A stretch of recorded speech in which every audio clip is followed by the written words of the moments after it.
Good afternoon, everybody. Welcome to this afternoon's Women in Recruitment session, where we are looking now to interview inspirational women from the recruitment industry.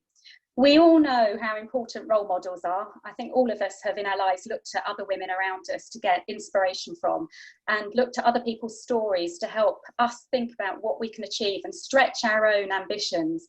And today it's a real great privilege for me to be interviewing Ann Swain, CEO of APSCo, somebody that I've known for a long time. I actually met Ann, I think, about 30 years ago. Where Ann came in to work with me at Progressive. So Ann was one of my early role models in the recruitment industry. So it's great today, Ann, to have the opportunity to actually ask you some of the questions I might not have asked you 30 years ago, and to share those with our audience today. And hopefully what our audience will get is some thoughts and ideas about how they might think about their own careers and allow themselves to think and stretch their own, thinking about what's possible and what can be achieved and ways to navigate themselves to get there. So welcome, Ann. Thank you, Natasha. Thank you. I'm kind of looking forward to this Friday afternoon, hopefully well spent. Absolutely, I'm sure it will be. So just to start, everybody, we've got the chat box on the screen, so please do put any questions out to Ann as we're talking. I'll monitor those and I'll look to field those through to Ann as appropriate during the discussion. So please do use that. We'd love to hear from you, and we'd like to make this as interactive as possible. But Ann, just to get us started, maybe you could just give us a little overview of your journey so far, your career journey in particular, and why you chose to be in the recruitment sector. Well, yeah, so I went to a girls' grammar school, kind of big defining moment of my life. Went to a girls' grammar school, went to university, first one in my extended family, or anybody I knew apart from teachers that had ever gone to university. Wasn't so common in those days. Came out of university, went to York, experimental psychology, biology degree, and I actually got a job through a recruitment company called Graduate Appointments, and the consultant, Neville Price, placed me in a job. I wanted to go into advertising, and he placed me in a job selling advertising space to recruitment companies. And so I worked for Computing for a year. So a big publishing company, young team, all in sales, loads of training, and fantastic actually. And a lot of my friends are still from those days. And after I got headhunted into a recruitment company, which seemed glamorous. I'd never heard much about recruitment companies apart from my one experience with Neville Price placing me from Graduate Appointments. And so my first recruitment company was Span, got involved in IT recruitment, was selling client-paid advertising, which was a big thing in those days, and very lucrative, I suppose. So perm placements mainly. Got involved in the contract side. Went to work for another recruitment company, Computer Personnel International. Got headhunted actually by one of my clients. So I sort of had a small period of time, a few years, on the dark side, as in an HR and training manager in two different software companies, before setting up Learning Curve, where I consulted and trained recruitment companies on how to make placements, how to present, and all of that kind of stuff, before going back into the recruitment company. Sold that, Learning Curve, sold that to Delphi Group, which owned Computer People, and became UK Sales Director of Computer People. Was there for a period of time before leaving and setting up APSCo. I was invited to create a trade association, which we called APSCo in those days, Association of Technology Staffing Companies.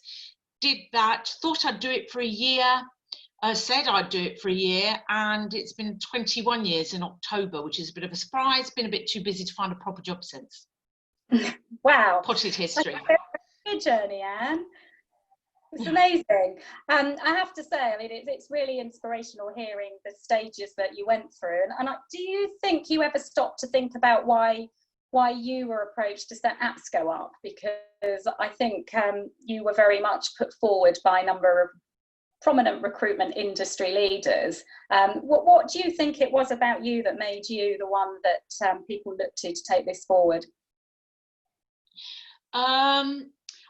I think what I thought it was has turned out not to be that at all. I thought I was approached because I knew a lot of people.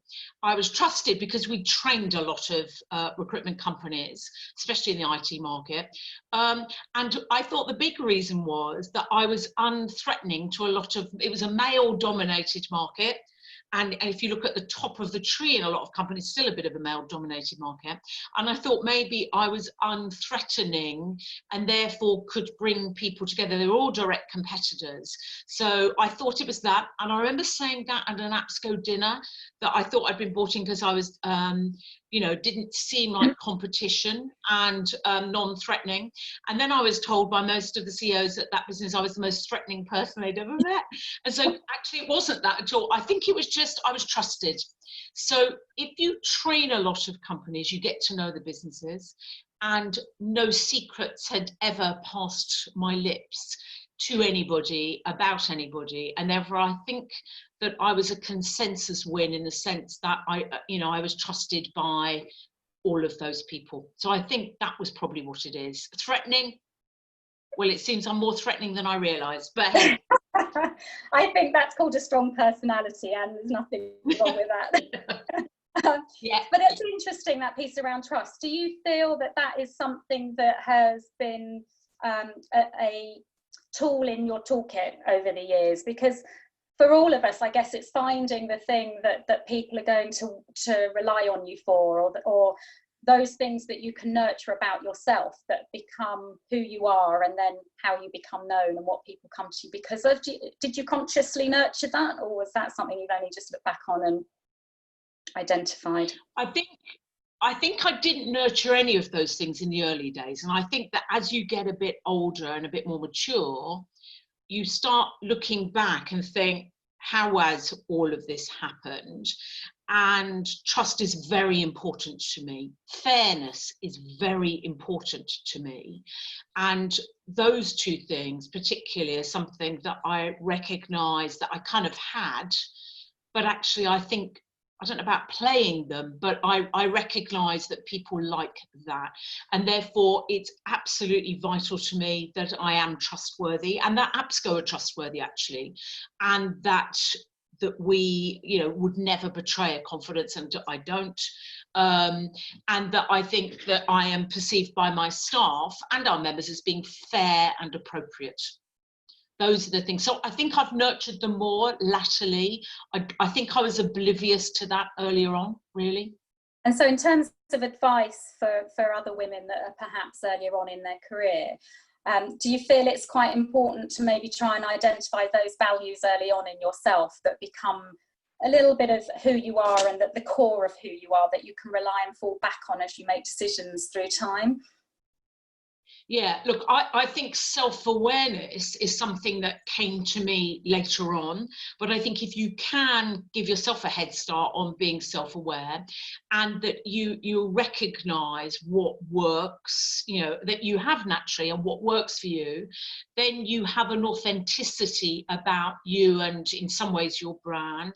And so I recognise what people see in me, and now I don't feel the need to keep changing that or to try other things, that I can just be firm. I'm not sure that I promote them or I push them even more, but what I would never allow is for those things to be trashed in some ways, because that's who I am, and that's my reputation is tied up in a few things actually. Yeah, and I think, I mean, again, from my own experience, Anne, I think it's quite interesting that some of these traits that we start to understand exist in ourselves can actually become quite powerful when you stand true to them. And even though at times people don't necessarily like it when you're strong or you're true to yourself, actually they start to respect you for that, I think. And as long as these traits are moral, correct, fair, as you say, then actually they can become the one thing that does make people refer back to you and come back to you, because they know that you have that strength, that inner strength in yourself to hold yourself true. You talked a bit about fairness. Do you think the industry was an industry that you would have deemed as fair when you entered it 30 years ago? 36 years ago. Creeping up on me, oh my God. I think, to be honest, that the recruitment market, and I don't call it an industry, I call it our environment of profession, really. So I think from a recruitment profession point of view, it was fair in most ways. I don't think it always behaved as professionally as it might have done, but I think it always had an element of meritocracy going on in that, and that was an opportunity for people because you were seen to be, as a consultant, as good as your figures were, and that meant it didn't matter what background you had or what colour you were or what sex you were realistically. I think then, you know, as you progress through companies, then some of those prejudices kind of were slotted in with, could you, if you ever got married, could you, you know, had a family, could you possibly be a manager? Or can you be a manager if you only want to work part-time, or whatever else that is. But I think it was fair in the sense that targets were the same for everybody. We were being measured by the same things. And I think a lot of careers didn't have that in it for women. And look, I found it thrilling and quite simple. It was easier then to be a recruitment consultant than it is now, actually, in the sense that you don't have the compliance piece and the legislational background that you really need to understand, and that you need to get to grips with. And the process was more simplistic, although with, you know, better CRMs and things like that, then finding people has become a bit more simplistic. It's now a sifting from bigger numbers. But I think that it was easier then to be a recruitment consultant, and your figures were your figures no matter who you were. I'm not sure always of the professionalism of an entrepreneurial environment that were in direct competition and the boundaries had not been set fully then. And do you feel that there were any career defining moments for you? I mean, obviously we have set up Women in Recruitment as an initiative to try and help more women progress through their careers in the industry. Were there any particular moments that you look back on and think, well, actually, yeah, as a woman, I had a particular challenge or I struggled, where you could share your experience with others to help them navigate through if they were faced with that? I think any problems I've had with being a woman in the recruitment market and kind of growing that career have been more about my having a guilt trip of, you know, I have a lot of children, and the guilt trip of whether I could juggle that appropriately. And therefore I would find that on, you know, when I was at work, I felt guilty that I, you know, got the occasional call about someone being sick at school or whatever it may be. And then when I got home, I was guilty because I hadn't been to some event, or I had a nanny for a period of time, and that was I being the best mother. And I think that juggle and being pulled in both directions, I found quite hard. And the career defining moment in that would be my coming to grips with, be the best who you can be wherever you are. It's a bit like love the one you're with. There's a great soul song saying love the one you're with. And I think that's about being full on and present in whichever slot you're in. And, you know, I'm not someone who has photos of my daughters on my desk. I don't, you know, but then I'm not working when I'm at the weekends. I don't want to do that. And so therefore I'm 100% of wherever I should be. But it took a long time to get to grips with that being okay. And I think that I always wanted to be perfect at everything. And that was the pull and push, really. And that's a scenario. And actually, I've, over the years, got to grips with the fact you don't need to be perfect. And actually, perfect is a little bit cold, a bit weird. So you don't need to be perfect. You just need to be the best, you know, do the best job you can do. And so I never got, and you know, it might be a better story if I got a pushback of somebody saying we'd recruit, you know, we'd hire you or promote you if you weren't a woman. I didn't have any of that. I think I was oblivious and pushed on. I'm a bit of action oriented, so, you know, I push on regardless and, you know, bamboozle a bit. And I think that allowed me not to have those problems. What I would say is that as someone who's, you know, been around for a period of time with a big personality, as you said earlier on, you know, I have a big personality, I've always had a big personality. I think a lot of people in all sorts of environments find that threatening. And that can affect you from a career point of view, but it can affect you in all sorts of things. And I do think if I were a male with this big personality, it probably wouldn't affect me so much. Yeah. And you find yourself reining in. And I don't think I would have had to have done that if I were male. No, I think you're probably right, actually, Anne, and that's the kind of honesty of the situation, isn't it? But what I liked about what you spoke about earlier was that you sort of took control of the things you could control. So I understand it when you say you were oblivious, because I think in my own career I was slightly oblivious to being the only female in the room a lot of the time. But you make a choice sometimes, don't you, about how much you let that affect you or not, and being decisive about where you want to go and being clear around where the next step in your journey is, and allowing yourself to control the elements of that you can, is very helpful, isn't it, if there are barriers around, because then you tend to find ways to navigate through them rather than them stopping you in your tracks before you've even started. Yeah, and I think, look, I might say having a big personality can hold you back in some ways, but it's been a bonus in the majority of ways. And I think that it's difficult for anybody whose personality isn't quite as strong, who is more questioning of themselves, who doesn't have an element of self-belief, because that can hold you back pushing for what is the right thing. Mm. And so, there are pros and cons of each, realistically. So I'm going to jump ahead on one of my questions, actually, because when we're in a situation where, as you say, maybe we are less assertive or we're less sure of ourselves, quite often the purpose that is driving you and the thing that you are yearning for is what gives you your energy and your direction. And there's been a lot of talk certainly over COVID, around purpose and meaning and what we do. And a lot of people, I think, have challenged and questioned, why am I doing what I do? Why is it important to me? What is it that is your purpose, Anne? What drives you? Why do you do what you do? That's a great question, isn't it? I think, look, I've always been someone who seems to be fairly driven, and I'm driven by whatever's driving me at that moment. And I think for a long time, as a recruitment consultant or a manager, or somebody running a recruitment company, my interest was always to do the best job that I could with regard to finding somebody a job or finding a client the best candidate and whatever. I'm a bit of a completer finisher in the fact that I like a great end result that people can tick. I'm a list writer. I like to tick something off my list to think, we achieved what we were trying to do and it's worked brilliantly for everybody. So I'm that. I'm one of those people that can be very irritating in the sense that even at home, if I start something, I want it to be the best job that can possibly be and finish it.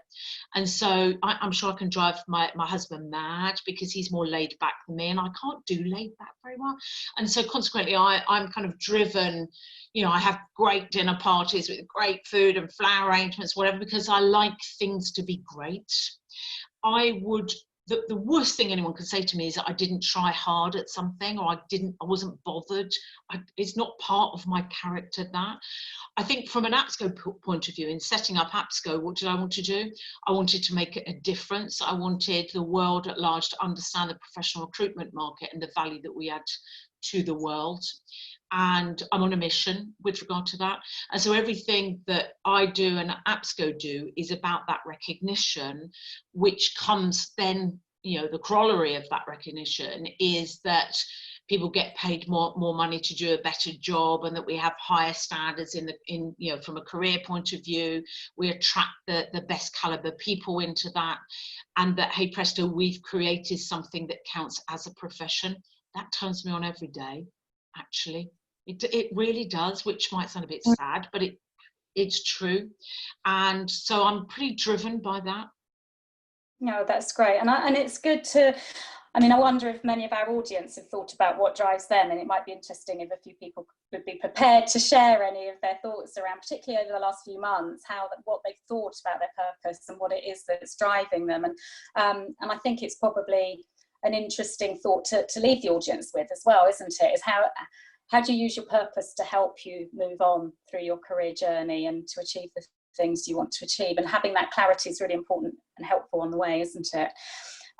Yeah, Can I you mean, just Natasha, what I would say is there are times when I've wished I were more driven by money. Um, really, because I realise, although I'm hugely competitive with things, I'm either in a competition and hugely competitive or I'm not competing, but I'm never half-hearted about a competition if I'm in it. And that competition has never been about money. And I kind of assumed that's what turned me on. Don't get me wrong, I like nice things and I spend a lot of money, but it's never been about having money. And what I would say is, maybe that's why I'm running a not-for-profit trade body, you know. But what I would say is, for anyone who's an entrepreneur and who sets their own business up, or even someone with a desk and who's a recruitment consultant, I think it's right not to be about money. It must be making a difference in what you're doing. And if you're in environment recruitment, then you earn the money anyway. If you're really good at what you do, you can earn good money. And it's never been about money. But then that, you know, I kind of disappointed myself when I realised I wasn't particularly turned on by money, because I thought everybody was when I was younger. I assumed that's what did it, especially if you're in a sales-driven environment. And I was a bit sad when I realised and learned more about myself that actually I wasn't particularly into money. yeah, but I think it's And interesting again though, Anne, don't you think that what we've been through over the last few months has maybe also allowed people to perhaps think again that money isn't necessarily the driver, and you can get a huge amount of satisfaction and personal stimulation through doing, like you said earlier, a great job really well. But it's understanding why you're doing it, isn't it? And for some people it has been money, and for others it's being able to give something to people they're serving. And it's going to be interesting to see over the next few months though, where the industry might ask us to be a bit more human and a bit more caring and a bit more empathetic, how that balance between financial reward and doing the job and doing it really well plays out. So I think that might be an interesting piece to watch. But Anne, you must tell the audience how many children you've got, because we haven't actually let them know that yet, even though you've referred to your big family. Well, my husband and I have 7 daughters. We're a second marriage. We came into that marriage as divorcees, each with 3 daughters, all of whom were at the same school, actually. Ariana went slightly later, but pretty much all at the same school. And then, of course, we had a cheeky late one. And so Olympia's 15. We've got, 7 girls and all of them through the same school. We've so far got one who creates stained glass windows in Australia and went a kind of very creative way. The others, all 5 of the others, and Olympia's only 15, but the other 5 have first class degrees from Russell universities. And, you know, one's doing a PhD, others got a master's, all doing different things actually. And then the youngest, Olympia. So 7 girls. We're a busy household. Certainly at Christmas, but we used to always be a busy household. Are any of them in recruitment, Anne?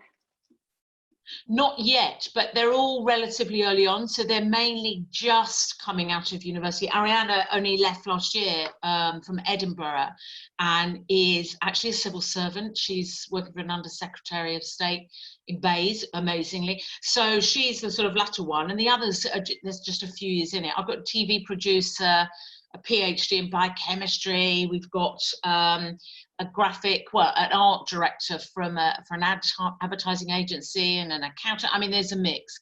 None of them yet. Yes. And have you ever tried to steer them into our world? I gave them the opportunities and talked about, so they knew what I did from the recruitment point of view.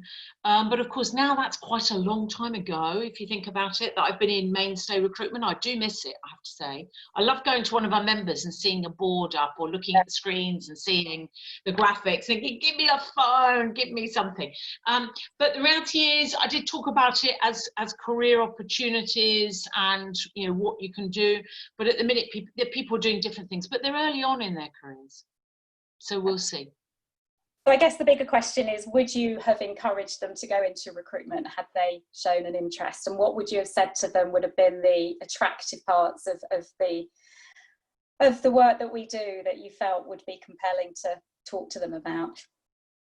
I absolutely and totally would have encouraged any of them to go into the recruitment market. I think one that's kind of a biochemist may be not quite right for her, to be honest, personality-wise. But I would totally encourage anybody to go into the recruitment market. And the things that I think would be fulfilling for people is the opportunity to get to understand, if you're interested in business, to get to understand a business to a point when you can find the right people to solve their problems and understand how they work. So I always found that thrilling, actually, and also to help people at a time of their lives that can be one of the top 3 most stressful things is changing job. Different in the contract market, I know, but really getting to grips and being part of solving problems, business problems. I found that thrilling. I still find that kind of stuff thrilling. And the fact that, yeah, you can make a difference to individuals and businesses every day. Because let me tell you, I was married to a doctor previously, and being a doctor feels kind of educationally interesting and impressive.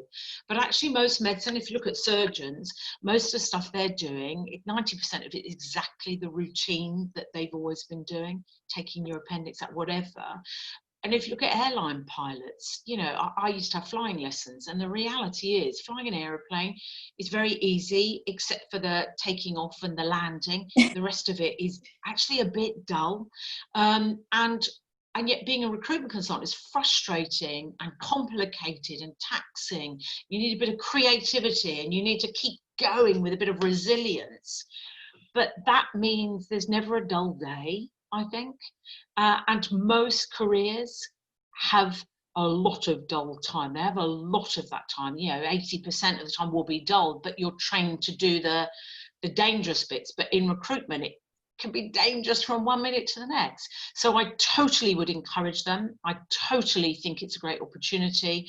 I think I like the idea of being a meritocracy. It doesn't matter what school you went to. It doesn't matter academically always. I think we've become in the recruitment quite a bit lazy. We take on graduates because there are loads of them, but we don't really need graduates. You need someone with an inquiring mind and somebody who has a level of creativity and put things together. And we've got a real opportunity, I think, to take people from different backgrounds and provide them training and support to make themselves into great business people. It's thrilling, really. So yes, I would encourage people. I think you hit an interesting point, actually, and it's certainly something that I've talked to a lot of people about since I left my role at S3 a couple of years ago. But I think we don't credit the industry or the world we work in for just how rounded the skill sets are that we come out with and how applicable they can then be in different environments. And I certainly feel for our audience that are listening, being conscious of how you're developing your skill set and being aware of actually some of the skills you're learning is really helpful when you then start to think about your career path or where you might want to choose to go with your career life, because we get a huge array of skills in this world. And there's look, I think that's right. I wrote a book some years ago.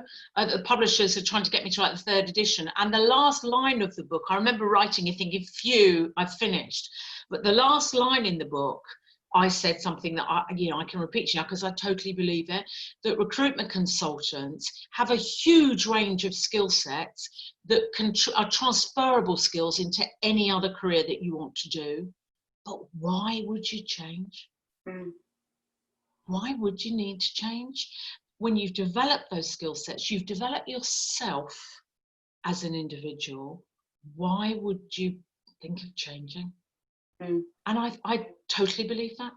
So I think you can come away with some really well-rounded skill sets that work for you in every area of life. I used to tease as a trainer that the skill sets that we were training at the time were pretty useful in wine bars with speaking to people, or restaurants or clubs or whatever, with a view that those are skill sets where you can bring people in, communicate appropriately, listen properly, and move something on in some kind of controlled fashion.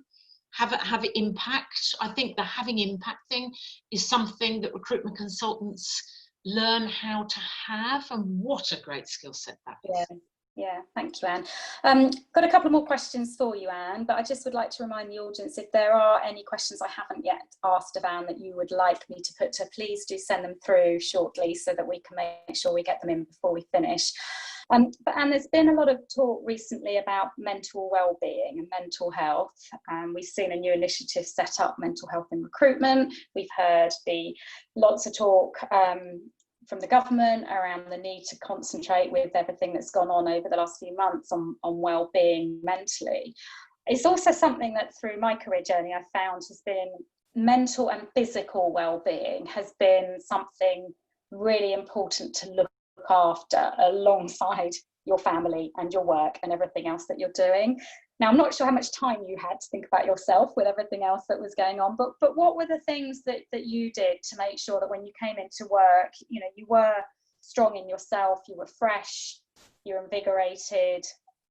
How did you look after your own mental and physical well-being? The physical well-being, I think I kind of, was not particularly impressive on. And, am I a keep fit junkie? No, I always wish I were. I've always eaten pretty healthily, but I have to say early on in my recruitment, it was quite a drinking environment. We all drank quite a lot. I always made sure that I didn't do anything too stupid during the week because I needed to be on my game the next morning. So that was all a bit of a no-no. I think weekends kind of went awry on that. I think from a mental health point of view, I think the big thing is understanding specifically what you can do and where you can add value and what you can do, and actually recognizing the difference between that and what you can't. And I found that people get, and I would get a bit lost if I were trying to achieve things that simply were not achievable. And so I made a point of just understanding what those are within a recruitment environment and stayed within the parameters. I pushed the parameters, don't get me wrong, but stayed within parameters that I recognise were the right things. Because I think if you start thinking, and I think it's easy to do, if you've got a personality, you're extrovert, like me, and you've got the skill set of a recruitment consultant, you can start believing that you can do anything, and you can't. And therefore you have to step back for a minute and recognize what you can do and what you should do. I think getting a breath of fresh air of lunchtime is a good thing, and we encourage people to go out at APSCo in order to get a breath of fresh air. I'm not sure I always do that. I'm not sure I ever always did that, but it's something that we encourage it. And I think that there is a time when you need to leave work behind. And I find in the lockdown scenario, working from home, although I don't like commuting, what I did find is that the commute, and I still find that the commute winds you up and then winds you back down again. And I think that that's quite a useful thing. And I would say that I've used a commute, and it's not a particularly long one for me, I live in London, but I've always used the commute to look at and plan and get my act together to be ready for it, and then ready for downtime on the way home. And I think that's been a useful thing. And I think people that are doing all their emails and making phone calls on the way home then try and do that when they arrive home and they've got other pressures on them, especially sometimes people are cooking food for families or whatever else it may be. You need that downtime, and the commute can be it, and you can switch off because you're not the person who can make the train on time, so just go with it. You can catch the train because you're on time, but you can't make the train work on time. You can't stress about those things that are outside of your area of control, really. So I think that's the thing that I've done always, really. And have you got any hobbies outside of work? Because again, I think it's what I've observed is people that have an interest outside of recruitment, it keeps them fresh and it keeps them loving the recruitment role because they have other things to stimulate them in other ways. I see you as maybe a flower arranger or a gardener, but I don't know, are you? Flower arranging, yes. We have flowers every week, and definitely gardening moves a bit slowly for me. I think since lockdown, everyone's got slightly better garden than they did have. I like my garden to look nice, but I'm not that interested in getting involved. And because I grew up on the 6th floor of a council flat, of a council estate, I didn't know anything about gardens, so I didn't grow up with any of that. I cook fairly seriously. I do wedding cakes and christening cakes and all of that. So I like the detail and the quiet time of spending hours creating 3-dimensional cakes and all that sort of stuff. I don't do as much of it as I used to, but I have one overriding hobby that's a total passion. Anyone who knows me probably know I'm a season ticket holder at Tottenham Hotspur Stadium. I've been going to, in the old days, White Hart Lane since I was a kid. I love football, actually. I really like football. I will watch any Premier League game and do watch all of them, really. My nightmare is that I'm married to a season ticket holder at the Emirates Stadium. So my husband's an Arsenal fan and I'm a Tottenham fan, and they're arch rivals in North London, and the stadia are very close to each other. So we're pretty arch rivals, which is weird, but your football team chooses you and you don't change. So I watch a lot of football and I'm interested in football. I'm not interested in tours of stadia. I'm not interested in looking at trophy cabinets. Some people, if they're not a Tottenham fan, might think that's a bit lucky because we haven't won any trophies lately. But the reality is I'm interested in the technical thing, the tactical stuff, and the strategic side of serious level football. And that gives you your chance to switch off and your chance to revitalise and channel your energy in a different way so you're fresh when you come into work. And maybe you've learned some tactics from the footballers, who knows, about playing that strategic game. But not sure about that, but who knows. Before we wrap up, Anne, is there any one piece of advice you'd give to your daughters that you wished you'd been given? I think that piece of advice is that you can achieve anything that you want to, and I don't think I knew that as a kid. I don't think my parents, working class girl, I don't think my parents had that expectation, and I don't think that was just because I was a girl. I think they would have just thought that you were caught and that your background dictated your future, and I don't think it does. And I think there's a real opportunity to create yourself as to whom you want to be. Now, don't get me wrong, I don't think I can be a supermodel the week after next, but I do think that people can create themselves a real opportunity, and that's what my girls have, and I think, you know, they've gone for it. I think the other thing that I would say is, if you're going to do something, put the best of you into it. Never do anything half-hearted. Go for it. And I think that if you do that, you can take people with you. If they see you having a passion for something, I love the recruitment market. I've always loved it. It was kind of welcoming to me and it clicked. And therefore, do I feel passionate about it? Absolutely. And I think people are attracted to someone who has a passion. I think that passion is, and the enthusiasm, and that dictates the hard work level and the action-oriented thing, and running at something means you can take people with you. And I would advise anyone to find their passion, to go for it, and know they can do whatever they really want to do. Correct. And take people with you. Take people with you.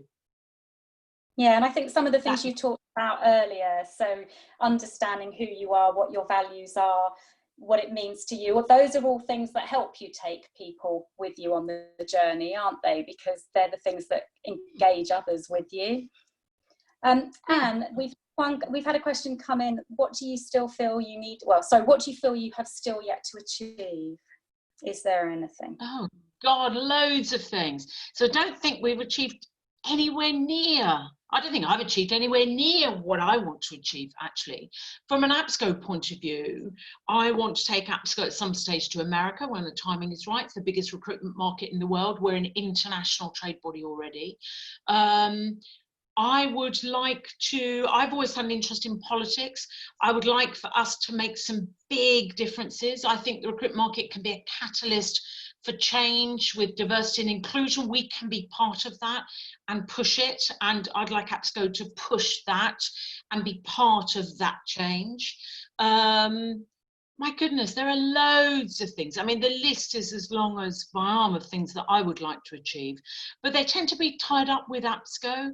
I want my girls to achieve. I mean, the big thing that I would like is to have all my girls to be happy, confident and fulfilled in whatever they want to be doing. And that would thrill me, because then you think you've had children and you've allowed them to go off, you've given them a confidence level to achieve in their own right. That kind of means you've vaguely done an okay job at being a parent, which isn't always easy, let's face it. So loads of things I would like to achieve, loads. And what would you want your legacy to be? Ooh, that sounds like I'm about to kick it, which I'm hoping I'm not. But if I were, I would like my legacy to be to have made a difference in the professional recruitment market. What we wanted to do with APSCo was have recognition that there were different markets, and there was the top end of that market, the professional market, and the bottom end, and that I didn't want the professional end to be collateral damage always to gangmaster stuff and other things that don't work so well. And if we can totally achieve that, we've come a long way actually in that. But I would like my legacy to be, you know, what would be written on my tombstone, that I made a difference in the recruitment market. That would thrill me, I think. Or that I'd been a great mother. That would be kind of thrilling, actually. Somewhere between the two. But from a career point of view, yeah, it's about making that difference. Well, Anne, I have to say, I think you have probably achieved that already. So anything more that you do will be icing on the cake. And you know, I think you demonstrate someone who absolutely has had purpose and direction and gone for what they've wanted and been very clear about what they wanted. So I think you've absolutely been an inspiration in terms of what's achievable. I've loved working with you. You make me laugh. You are engaging. You are the big personality in the room. But that's Anne, and I think it's great because you now have brand Anne and you're out there, and that has allowed you to do a lot of the things that you've done for the good of the industry. So on behalf of Women in Recruitment, thank you for the support you've given us, and for sharing your story with us, because it's great to hear. And I know that there'll be other women out there that will be earlier on in their careers thinking about how they might now go on and achieve like you have, and hopefully they've taken something from your story that they can apply. And I'm sure you'd be happy to connect on LinkedIn to anyone that would like to know a little bit more and prompt any more questions from you. But to the audience, thank you for joining us today. I hope you've enjoyed the conversation with Anne as much as I have done. And we look forward to speaking to you all again soon. I hope you have a lovely weekend and all the best. Thank you, Anne, for joining us. Thank you for having me, Natasha. Bye. Oh, we've had some messages saying really inspiring, Anne. Oh, thank you. Thank you.